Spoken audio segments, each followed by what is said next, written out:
Okay, well, welcome. We'll go ahead and get started. Thank you for coming. We're going to be talking about how you can make sure that your not-for-profit is on a firm financial footing. Particularly, the talk today is going to be geared towards a not-for-profit that may be seeking financing for a large capital project in the future. Feel free to stop me at any time during the talk if you have questions. It's designed and intended to be interactive. If we just go through my slides, we'll probably zip through them in 20 minutes or so, which is fine, but please stop me at any time you want to ask questions as you have them. Just a little bit about myself. My name is Josh Holder. I'm a relationship manager with South State Bank. I've worked with Wings of Hope for a number of years as their banker and was very happy to get the invitation to speak today. I've been doing this for 15 years now. I live in Western Hanover, not too far from here, with my family. We moonlight as cattle farmers, so my banking job supports my hobby and habit. We have Hereford Black Angus crosses. I also serve as our Sunday school director and discipleship director at our church, Beaver Dam Baptist Church. So this mission of Wings of Hope is very near and dear to my heart personally as well. If you noticed a QR code, feel free to snap a picture of that with your phone. The QR code will take you to my LinkedIn page, so you can have my contact information. Feel free to always call, email, text me after today, and I'm happy to help, even if it's just answering questions. Happy to do that. A little bit about South State Bank. We're a 5,000 employee bank from just north of Richmond, Virginia, and Ashland, all the way down through Florida, so southeast region. We've about $50 billion in assets, so a mid-sized bank. Very passionate about serving the communities that we operate in, and our core values, I'll just highlight our last core value on the right-hand side, greater purpose. We enable our team members to pursue their ultimate purpose in life, their personal faith, their family, and their service to community. And this, I wanted to highlight that because it aligns so closely with Wings of Hope and their mission, as well as all of you, I'm sure, and the not-for-profits that you represent here as well. So our personal faith, service to community, putting others before ourselves, very important to us, and that's why we've taken an interest in really fulfilling a niche in the market of the not-for-profit banking space. These are a handful of the local not-for-profit organizations that we support. Some recognizable names on the list, and I could say that the list is in alphabetical order, but I would rather say that we save the best for last. If you notice Wings of Hope there. And today, these are going to be the 4 key points that we center around. The talk is going to assume a very base level of understanding as it relates to banking and your not-for-profit organization. And when I mean basic, it's already having a bank account established, already having your 501c3, those very minimal things. So we're going to assume that knowledge. If maybe you're not there yet, I'm going to hang out afterwards and you can come and ask any questions, and I can be a resource for you there. So don't feel bad if maybe we jump in and something might be a little over your head in some area. Just grab me afterwards, or you have my contact information now. You can always send an email or give me a call. So as we think about a not-for-profit that's seeking financing, they're much different than a for-profit organization, and they have lots of nuances that a lot of banks don't understand. And the big part of it is in the name. right? Not for profit. That sometimes can present a challenge in itself. And so we're going to look at the importance of the quality and timeliness of financial statements, your cash or your liquidity structure and management, your cash flow or revenue characteristics, and then something that kind of can get lost in the shuffle is the importance of a strong governance from your board of directors, and also the diversity of experience and skill sets represented on your board of directors. So as we think about the quality and timeliness of financial statements, this is an area where I often see not-for-profits hold back on their investment. And what I mean by that is thinking about keeping books almost falls down the list, and maybe somebody on the board or somebody can volunteer and has a basic accounting understanding. And so the not-for-profit, in an attempt to save money or to not spend money unnecessarily, this is an area where that happens quite often. And it's so important that you not only maintain accurate records, but particularly if you're seeking financing and you're going to the bank, there's going to be a list of items that they are going to ask for. And if you can produce those quickly, I recommend QuickBooks for everybody. QuickBooks for its ease, its acceptance, very user-friendly. You should always be able to log into QuickBooks and pull up your income statement or your balance sheet and have it be pretty much up to date at that moment. I'd like to say that happens frequently, but more often than not, it's we're cleaning up our financial statements, or we've got some entries that we haven't made yet, or we've got to go back and record the last several months. And so that becomes a red flag from the bank's perspective that, hey, they're not really paying attention to their finances. It's not a priority because they're not staying on top of it. So that's a big red flag where all of a sudden you kind of have that going against you.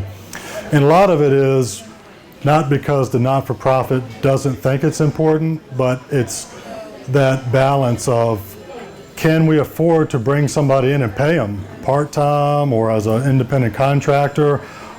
And oftentimes the answer is, we want to get there, but we're not there yet, so we'll try to handle it internally. And that's where we see inaccuracies, we see a failure to stay on top of it, and that's just not a good first impression from the bank's perspective. It's also important to make sure that the person that's doing the accounting, that's doing your journal entries, understands accounting, or that you have a CPA that you can go to, and that's kind of the way that Wings of Hope operates, is bookkeeper for the journal entries and then accountant for the more complex and more technical questions. And I'll give an example. We had a manure spreader that was purchased, and the way it was processed through QuickBooks as a purchase, and it pops up on the income statement as an expense. And we actually capitalized that purchase. And so you have cash on the balance sheet, and you're using that cash and you're capitalizing that asset, and then it's going to depreciate over time. And so we had to go in and make some journal entries to correct that, which is not a big deal, happens a lot, but there's also a lot of not-for-profits that never do that. Because they don't have good resources, they're trying to do things themselves to save money, and so they purchase these long-term capital assets. They end up on the income statement as an expense, and then when you present that to the bank, we'll say, say it was a $20,000 purchase, and otherwise maybe you would have had a surplus at the end of the year of $20,000 if you capitalized that asset, Now you've got it reported as an expense, and so you're at a break even for the year, which, that's not the worst thing, but it's an example of how that affects your income statement. And if a bank looks at it and sees a surplus, that adds some comfort there right away. If it's zero or it's negative cash flow, then that's just going to lead to more questions. That happens all the time, and that's fine. But it leads to more scrutiny, maybe having to jump through more hoops than what you have anticipated. And it all came back in that case to properly accounting for an asset purchase.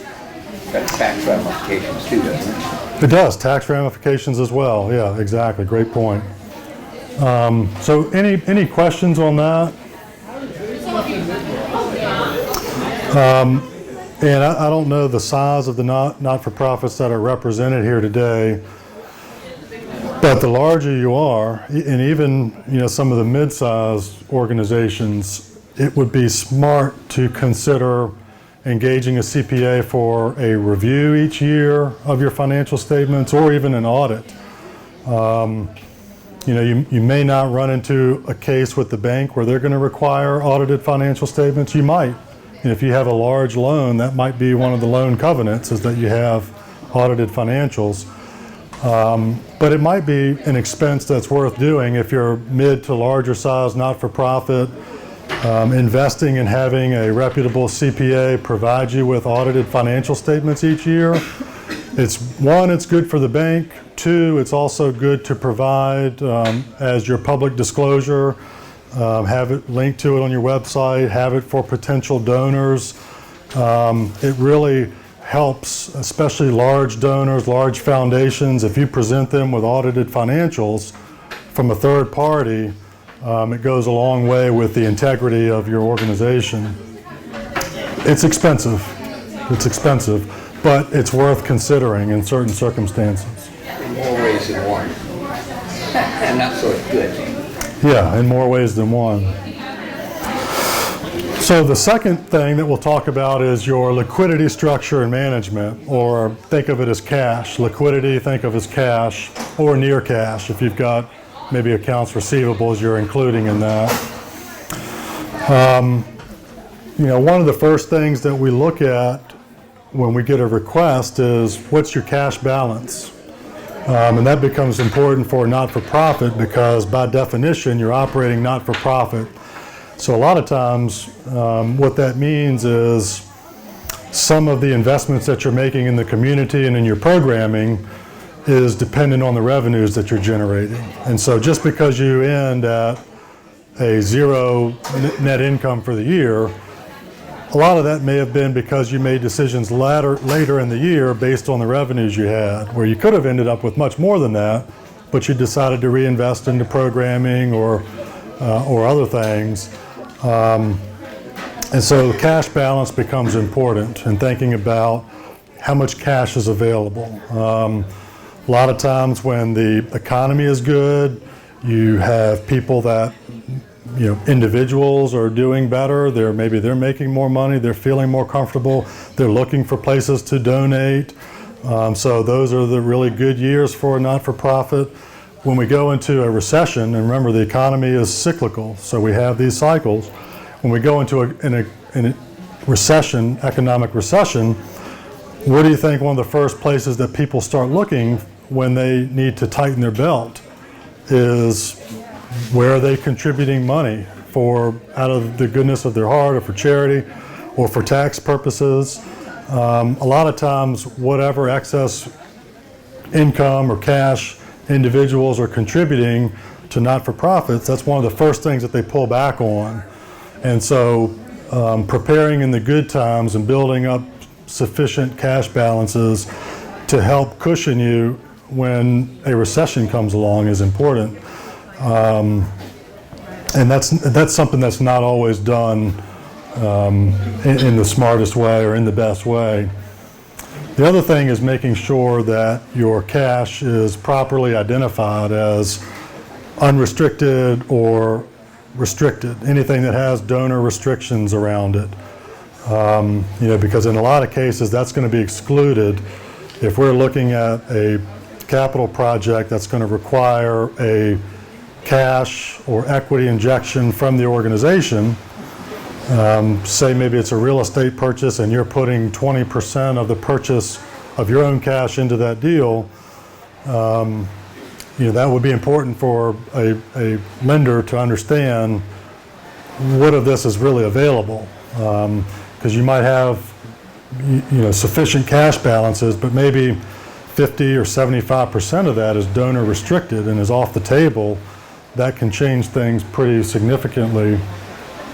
And then also just what some of those donor restrictions are. Just because something is donor restricted doesn't mean it can't be used for certain capital projects. In fact, sometimes that is the donor restriction, that it only go to this particular project. Maybe during a capital campaign or something like that, you may see certain funds restricted for that particular campaign. Any questions around restricted and unrestricted cash? A liquidity management strategy. And so this is really just what I talked about earlier, and thinking about the future. Generating cash. You've got to keep the organization going. You've got to, a lot of times you're expanding. Maybe you're having to bring in additional staff for new programming that you're investing in technology, but not losing sight of the long term and making sure that you're thinking about the potential for economic contraction in the future, but just making sure that you're transparent, your financials reflect that transparency, maybe even putting some of that to work while you're waiting on spending it. A lot of times a capital campaign starts out with a pledge campaign, and you're collecting pledges, and so you need a place to park that. So how do you manage your capital campaign funds in a responsible way? Any questions on cash management or structure? One other thing I'll add here is I see all the time a lot of organizations have half a dozen or more separate bank accounts. Others might have one account or two accounts, although they have the same half a dozen or more accounts in their general ledger. And so that's something that's more preference. Some people might have a particular capital campaign bank account. They might have certain bank accounts for their programs, and so they've got a number of different accounts. That's fine, but it doesn't have to be done that way. You could have one account or two accounts, all your cash goes in there, but then in your QuickBooks and your general ledger, you've got different accounts set up where you're still accounting precisely how much you have in your capital campaign, how much in each program, how much in your general operating account. So those are just, kind of two different ways that can be done. Sometimes, especially now, interest rates have gone up tremendously over the last 12, 18 months. And so sometimes there may be an advantage to pooling your money into one particular account so that you have a higher balance. A lot of, bank money markets, for example, are tiered. So the higher your balance is, the higher your rate is. So that's a practical example of where instead of having 10 different smaller accounts, have one or two larger balance accounts. One of those maybe is earning, a good interest rate, and is just, one more thing that the board can be doing to ensure that you're being a good steward of the contributions you've raised.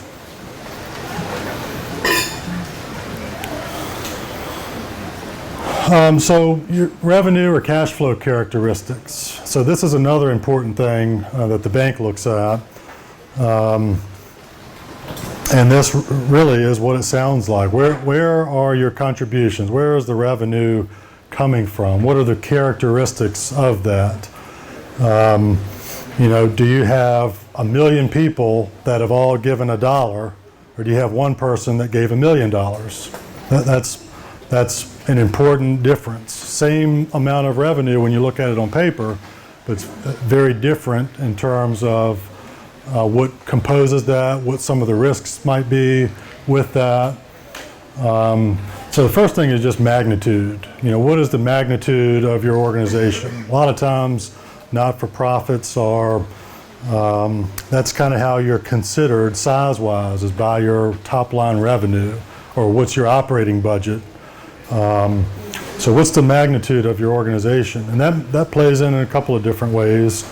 I don't have it up here, but we have a general rule of thumb when thinking about capital projects, or particularly, a lot of times we see it if you're purchasing real estate, if you're purchasing your headquarters, of 2.5 times your revenue, 2.5 times your operating budget should be kind of that upper constraint on how much debt can we take on. Now, there are a lot of other variables that come into that, and sometimes you end up higher than that, sometimes it's much lower, but that's kind of our starting point, is 2.5 times your operating budget. And so that's where understanding the magnitude of your operating budget is important as you're thinking about that. It's fairly often that I have organizations come in, they found a building downtown that they want to purchase and move their headquarters into, and it's 10 times their operating budget. So that doesn't mean we can't do that. It means there's got to be a very well thought out plan, and usually in that case, we're more providing feedback on, okay, if that's really something you want to do, it's probably going to be a multi-year effort, and these are some of the things you need to consider. What does your capital campaign look like? And sometimes that works. A lot of times that's impractical because it's for sale today, and if you're having to wait a couple of years, you can't go under contract before it's sold. And so that's just a good starting point to understand what you might be in the market for if you're in that kind of a situation where you're looking to purchase your headquarters. Stability, that's kind of obvious. That's year-over-year trend comparison. So when you think about stability, there's a lot of value in how long you've been around, where you can look back over a 5-year period versus a 20-year versus a 50-year period. So the further back in history you can go and see either a consistent upward trend line, or at least maintaining year over year, helps speak to the stability. If you're 2.5 years old and your growth has been like that, that's great. It does present challenges to the bank if you're asking for a request that may be outsized from that 2.5 times, and you're basing it on continued growth trajectory on that same trend line. That's a little bit more challenging than if you've got a decade of a trend line to look back over. Predictability, that kind of, predictability and stability kind of goes hand in hand, and that's where length of time in operation, length of time in your revenue or operating budget, the more stable that is, the higher your predictability that's going to continue is. If you've been up and down and up and down, the predictability is kind of questionable. So the big swings are kind of tough. They happen. None of these things are exclusions, but the more they're kind of outside, the more unstable they are, the more unpredictable they are, the larger in magnitude in relation to operating budget.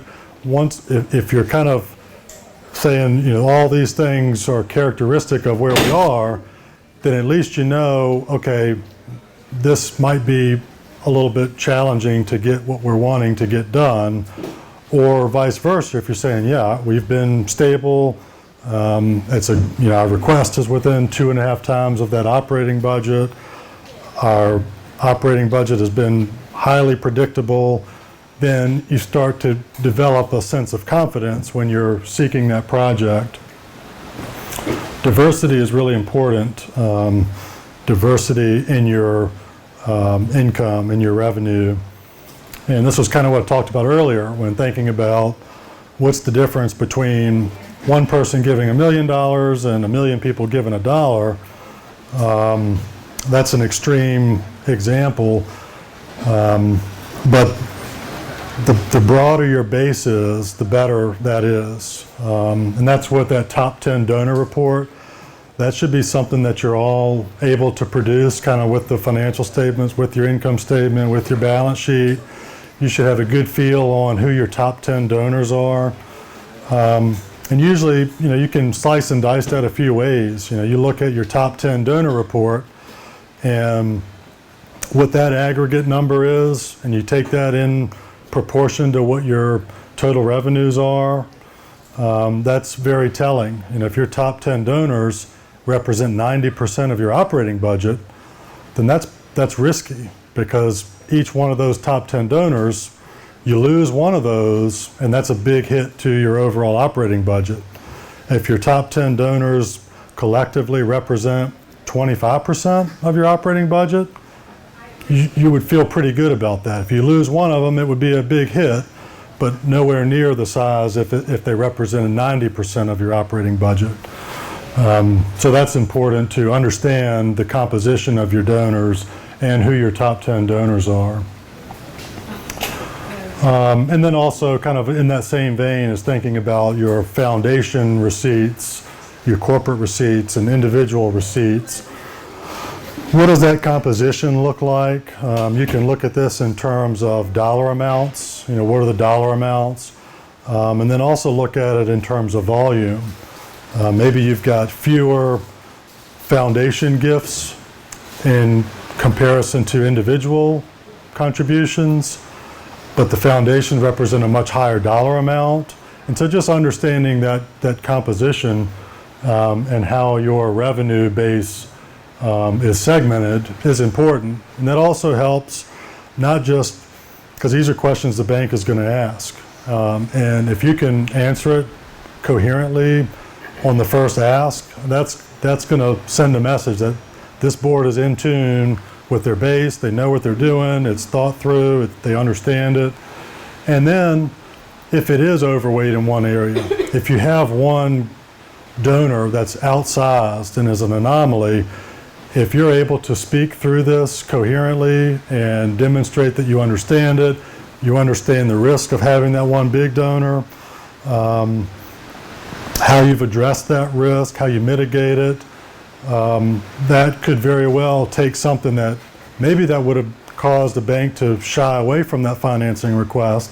Now, because of the competency that's been exhibited, the bank might not be that big of an issue at the end of the day. So any questions on that? This is an important one, is understanding the makeup of what is your operating budget.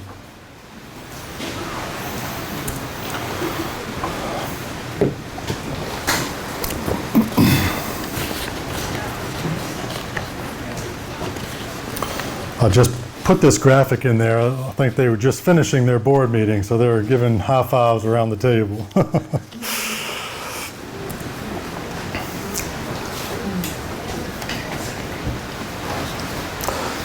So the other 4 points that we talked about are more centered around actual financial statements or numbers or accounting, and that's all really important. You have to have a grasp on those things.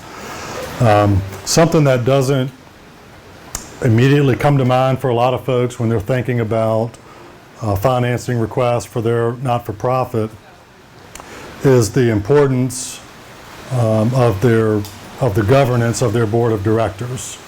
This is something else that the bank is going to be asking about, and I would say with what we've talked about so far, the more you have outliers to some of those right down the fairway issues, predictability, stability, donor composition, the more those things are a little bit outside the box, and the larger your financing request is, the more focus the bank is going to put on wanting to understand your governance.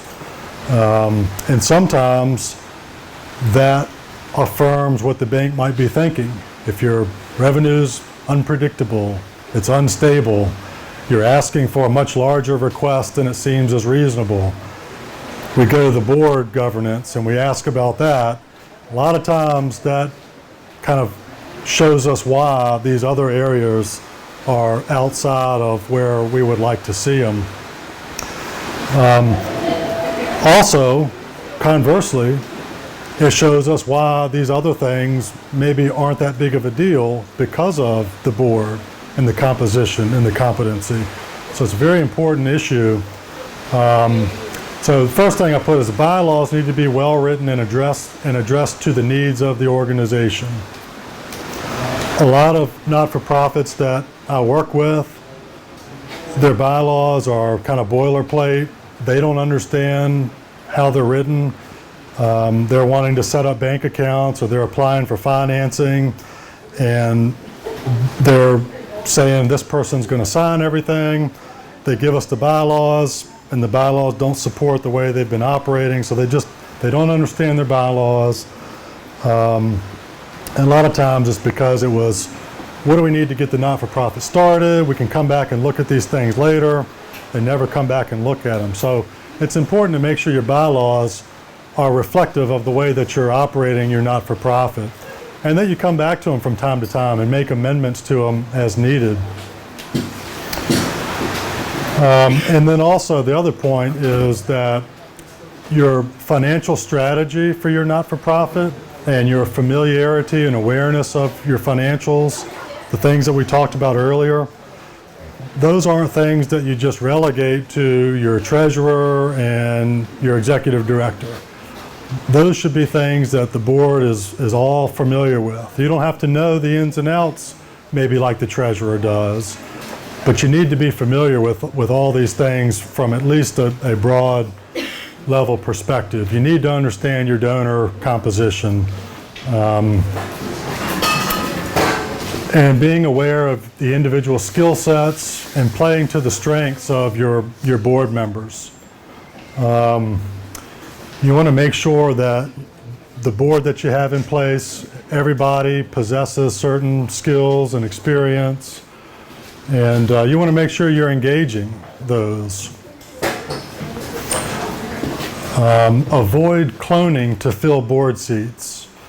And does anybody have a guess on what cloning is meant? Same person? I'm sorry? The same person doing two different jobs? Could be, close, yeah. Like you have one very strong board member and you're like, oh, I need somebody like you, I need like 10 people like you. Yeah. Rather than, diversifying and Yeah, exactly. make sure you've got representation from a variety of people. Exactly, yes. And that can go for having maybe that type A personality board member that's a go-getter and you want to, hey, let's clone them into 10 people. And that happens. And then also a lot of times you may have a founder who is, obviously they're passionate about a cause, they found a not-for-profit, and maybe in their mind, as they're seeking to put a board in place, is, hey, I need to find people that are like-minded, that think like me, act like me, because of my passion around this cause, and they go out and put those same people in place on the board around them. And both of those cases, either whether it's the boisterous type A or it's a replication of the founder, they create echo chambers and they limit the potential of that organization. So avoid cloning. You want a diverse board. You want diversity of experience, skills, knowledge, perspectives. These are just a couple of examples. There are many more, but it helps eliminate groupthink. You don't want to be the founder or a chairman of a board, and every idea you put out, everybody's like, yes, that's the best idea I've ever heard, let's do it. Sometimes maybe that's appropriate, but if that's happening all the time, then that is an indication that maybe you need to mix up the composition of your board. You need people that push back from time to time or ask questions that might cause you to think otherwise. You better identify and mitigate areas of risk. we all think about risk in a different way. And so if you're just cloning one particular personality type, you're going to miss potential risks to an organization. They might be fine that you've got, your top 10 donors are 95% of your total revenues. They're fine with that. So you need somebody to counterbalance that and say, hey, you know what, we need to find a way that we can keep those donors, but can we broaden our base with smaller individual donors as well? Enhancing internal controls. That's similar to that. Sometimes you have people that may not think it's a big deal that the founder is also the chairman of the board, is also the only signer on the bank account, is also the treasurer. So having somebody that says, hey, you know what, I don't think that's a great idea. Maybe we need to have somebody else serve as the treasurer and somebody else as the account signer, so that you eliminate risk, you put these internal controls in place. Sometimes that's not the most convenient thing to do, and that's why they're overlooked. Your point earlier, you increase the reach of an organization. You bring in different people from different backgrounds, different professions, different walks of life, and that helps you increase the reach of your organization because they're relatable to more people. They're out in the community sharing about what they do and what they're passionate about with their friends and family. And then ultimately, you optimize decision making.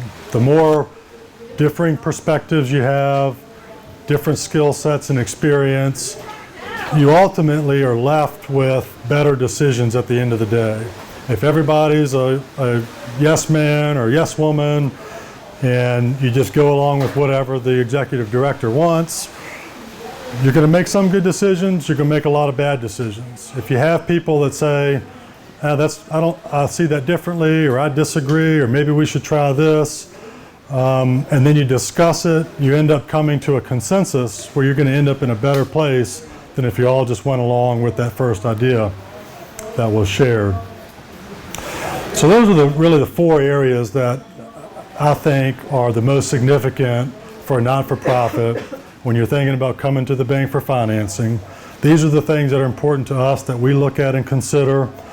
But there are also things that even if you're not looking for financing from the bank, if you never intend to apply for financing, these are all principles that can make a better board and help you with your governance overall, because they're all important things to understand.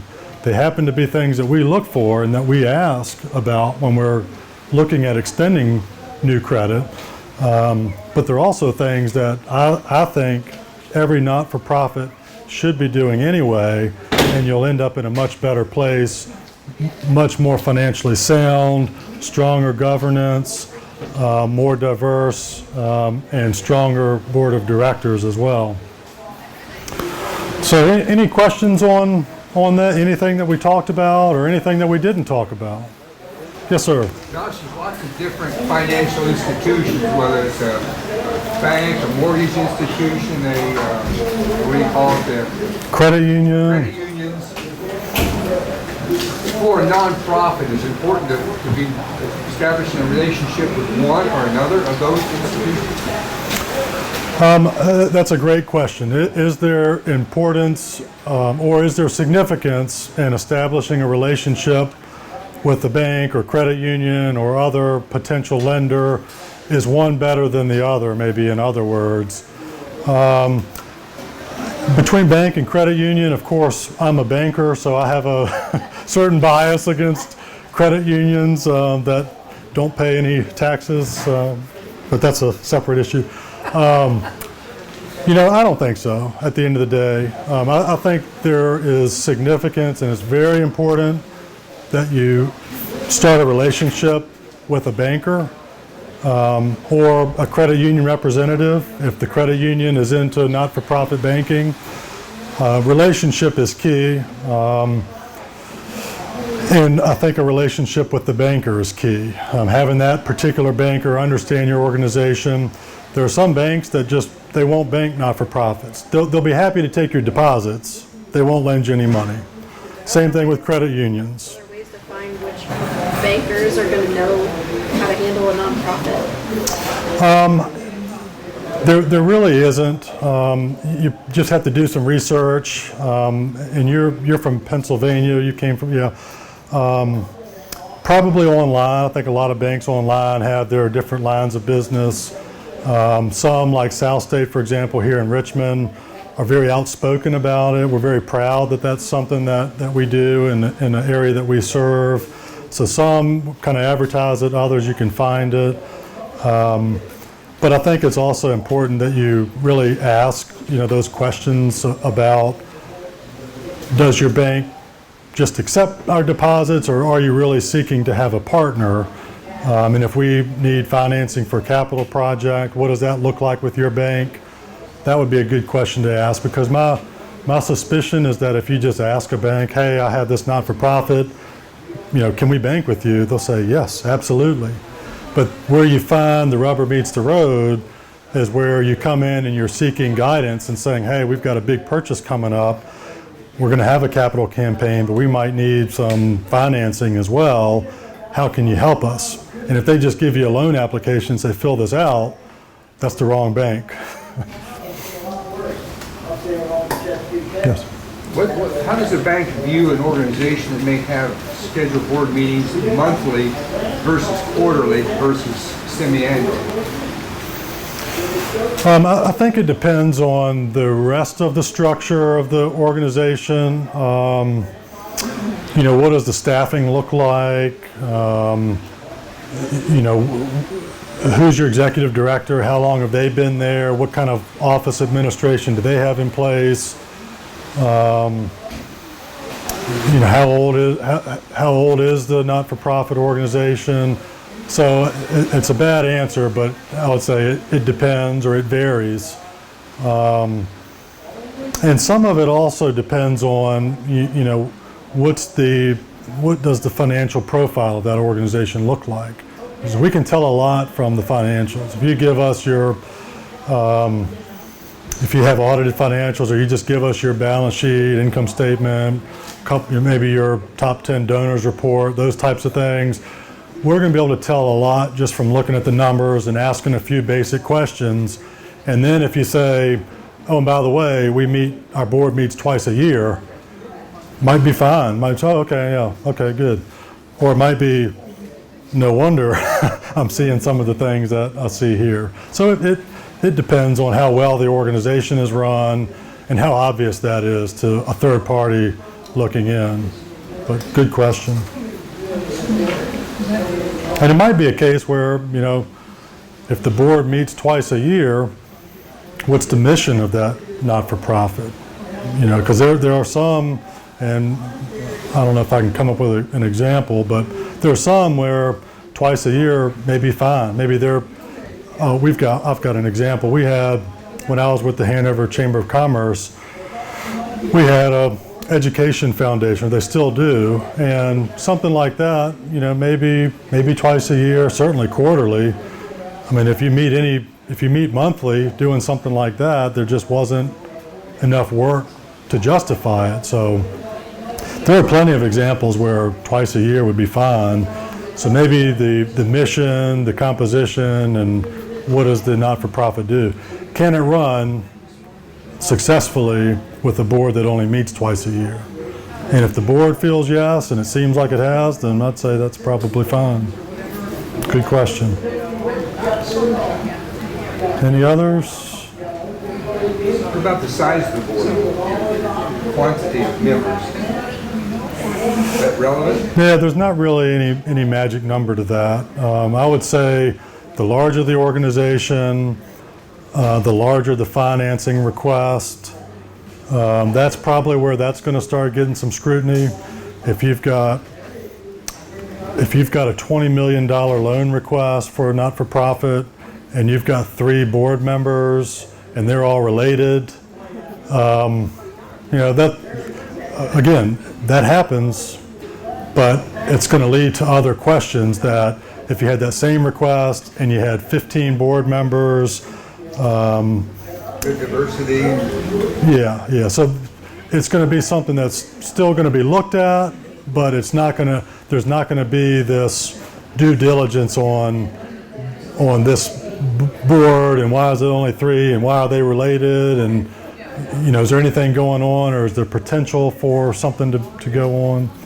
So not a magic number, but again, bad answer, but it varies. Any others? Interest rates. Yeah, man, boy. It's good on the deposit side.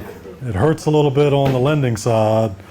If you think about prime as kind of a good anchor, we all think about what's the prime rate, and for almost a decade, prime was at 3.25, 3.25, and now prime is at 8.5, and that's really all within the last 24 months. And so, we've interest rates have kind of been flat for 10 years almost, and now they've kind of gone up like that.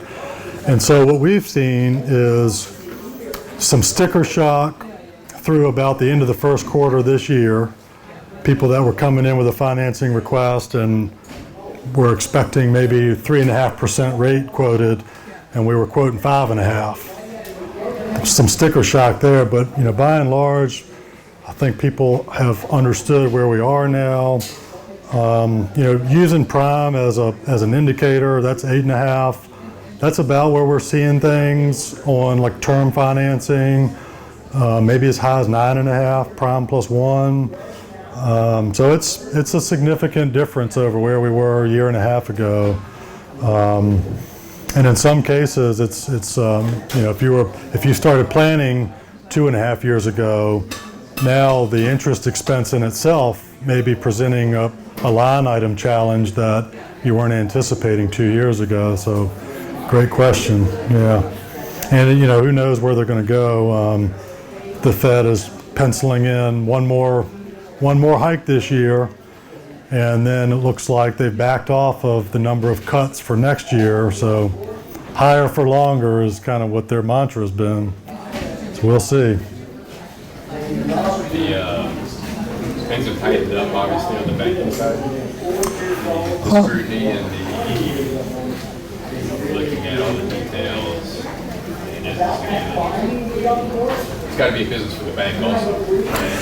Yeah, it's I would say it's kind of interesting. It's not like right now with the banks, it's not a credit quality issue.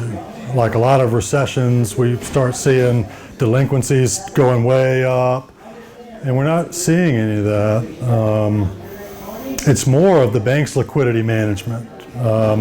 If you put a loan on the books 3 years ago at 3%, you've still got it at 3%, but if you're borrowing from the Fed funds window overnight now at 5.5%, that's not a good sustainable business model. And so I think banks realize that capital is precious right now.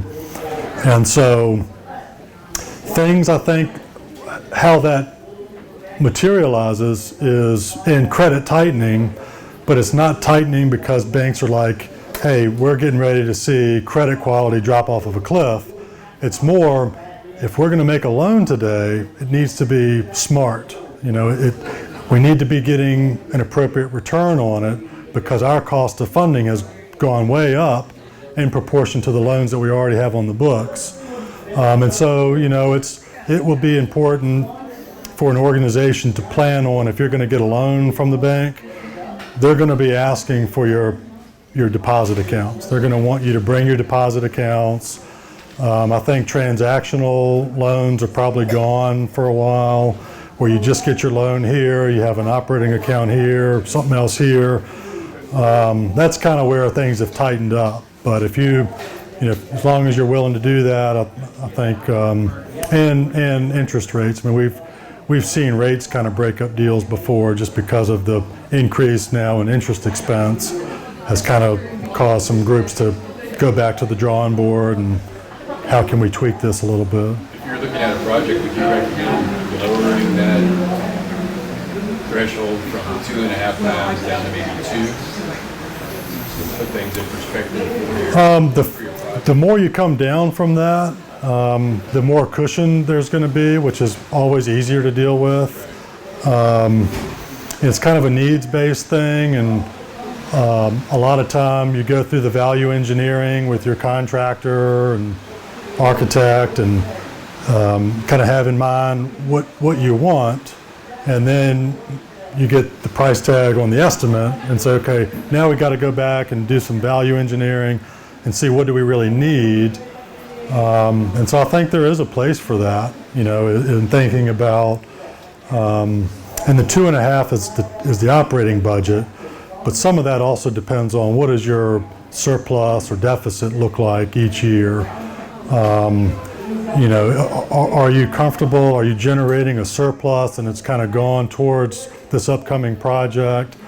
And 2.5 versus 2, at the end of the day, doesn't really make a difference. That's fine.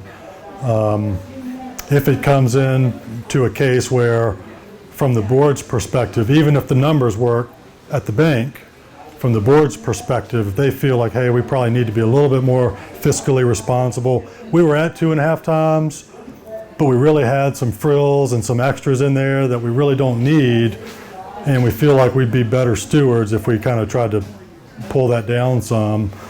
Then it's always better for the board and the organization to come to the bank with that than the bank have to come back and say, y'all need to pare this down a little bit. And that happens a lot, so it's not that that's necessarily a bad thing. But it lends to the credibility if the board comes in and says, you know what, this is what we were thinking, but we've decided that we'd be more comfortable if we were a little bit more conservative in the total project cost.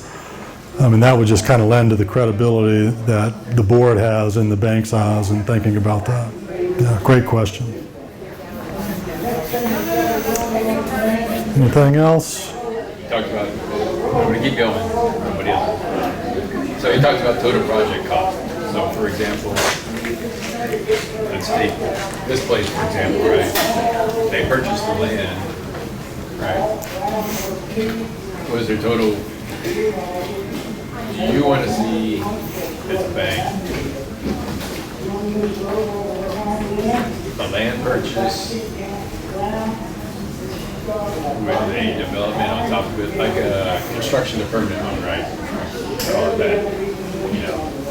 Is that what you want to see, or do you want to have that organization break up into phases their plan or their where they're going with their business or their not-for-profit business? Yeah, great question.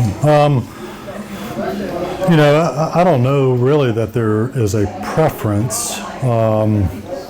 We do a variety of scenarios like that where you kind of purchase the dirt first, hold on to that, and then at some point in the future you come back for the vertical construction. We do it also all the time where it's all at once. You kind of start with the construction to perm loan, and the very first draw for that is the land acquisition. Then you go right into the vertical construction. We do it a variety of ways, and this is where it's important that you have a bank that understands not-for-profit banking. You can do it as a conventional construction to perm loan, and we do that a lot where we file a deed of trust, we get an appraisal done on the property, but we also do the same type of loan where we don't take a lien on the real estate at all. We would take a lien on the pledges, and that would be our collateral. A lot of times it depends on what does the organization want to do, how long do they want to carry the financing, what kind of monthly payment are they going to be comfortable with and plan for. If we take real estate as collateral, then that's, you know, we're willing to go longer on a term and amortization if we're holding a deed of trust on the real estate. 40 year on the land. Well, we'll do, if it's just land, we'll do 20. We'll do 25 if it's land and vertical. We'll do 7 years if it's just on a capital campaign and pledge. So in that case, I don't want to say we never take the land as collateral, because sometimes we still do if it's a little bit shaky. But it's pretty often we just take the assignment of those pledges, and that's our collateral.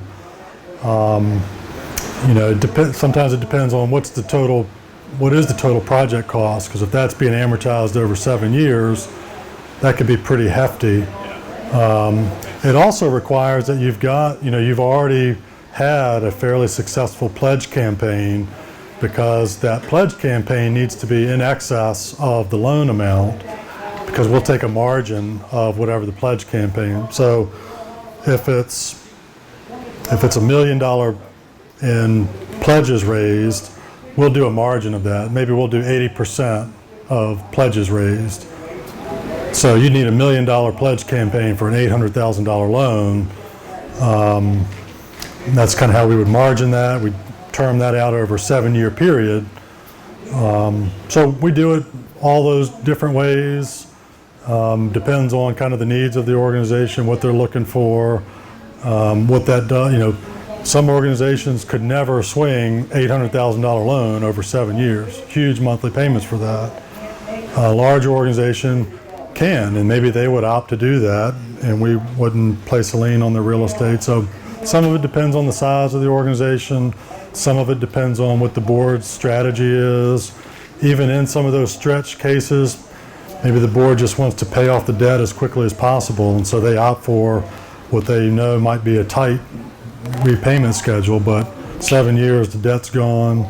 But that's why it's important to work with a bank that understands that. Otherwise, you're left with more limited options. They look more like conventional financing, and you might run into issues that you shouldn't, because they're not typical for a not-for-profit.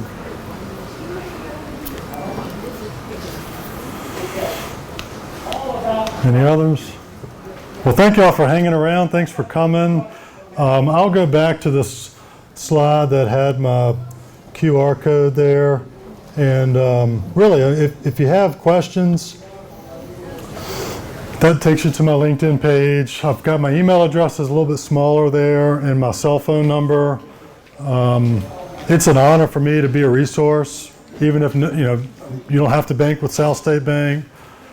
If I can help you, if I can answer questions, if I can share my experience as a banker and working with not-for-profits, both through the bank and serving on boards, I'm always happy to help. So feel free to call or text or shoot me an email anytime.